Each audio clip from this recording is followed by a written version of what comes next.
Hugo Mercier, cognitive scientist, author of Not Born Yesterday, Why Humans Are Less Gullible Than We Human Think. beings are overly differential to authority, that they cower before uniform opinion, that they are swayed not so much by reason, but by a desire to belong, by emotional appeal, and by sex appeal. So this is pretty dire. And indeed, it joins in that long line of scholars and lay people alike who have thought that humans were quite easy to influence. And not only that, but that once you have some hold over someone, and once you can make them accept false beliefs, you can make them commit atrocities, as Voltaire, with some help from his translator, is supposed to have said. Whoever can make you believe absurdities can make you commit atrocities. And so the view that I will be mostly criticizing in this presentation can be summarized as along these lines.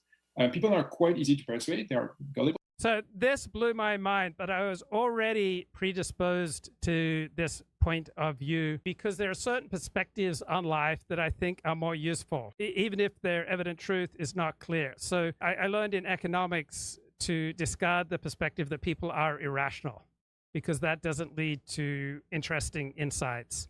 And so I guess I had a predisposition to the point of view articulated by Hugo Mercier. And then when I read the book, it just took me further along this line of thinking. Right? I don't like the thinking that people with a different political or religious worldview are inherently worse than those who share my political, religious, moral worldview. Right? That people on the left are not necessarily worse than people on the right. I just find this makes me more open to reality. Even en masse. So even if a lot of people can be persuaded at once, whether through advertising, through propaganda, through political campaigns. And that is because broadly, people are quite unable to judge who to trust and what to believe. So as soon as I read The Bell Curve, it immediately aligned with my life experience. As soon as I read this book, I realized it immediately aligned with my life experience. I couldn't even talk lunatics out of trading their radios to me for something ridiculous. And that as a result of this, people accept a whole variety of kind of false, asinine beliefs, and these can have quite dramatic consequences. And so what I will do now is try to show you that all of this is wrong.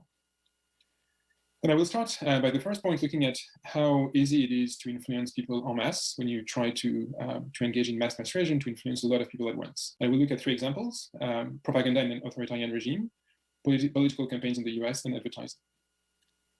So starting with propaganda, I will only look here at the Nazi example because it is, in many ways, the most infamous. It is also one of the best studied, if not the best studied, case of propaganda. Historians, and in particular Ian Kershaw, have done quite a bit of work trying to understand whether Nazi propaganda had any effect, whether it managed to sway the Germans to what the Nazis wanted them to believe.